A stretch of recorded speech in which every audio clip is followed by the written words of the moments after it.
За сайн байцгаана уу та бүгд энэ орой мэндийг хүргье. Тэгээд та бүгд маань нэлээд чилсэн байх. Би богинохоо ярьчээ. Манай Сүхбаатар дүүрэг бол одоо ардчил ялаад одоо 4 удаагийн ялтыг авсан одоо нийслэлтэй ганц цэнхэр дүүрэг байгаа юм л да. Тэгээд одоо өнөөдөр нөхцөл байдал дээр бол юу хэлэх гээд байна гэхээр зэрэг одоо энэ хүний эрхийн буюу сонгогдох эрх өнөөдөр бол зөрчигдчихэд байгаамаа.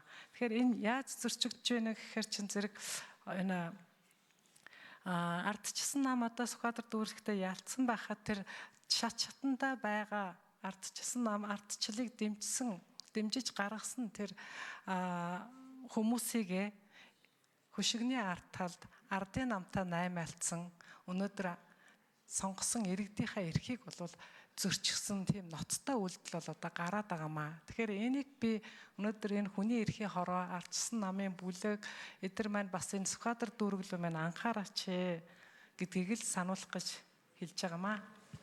За баярлалаа.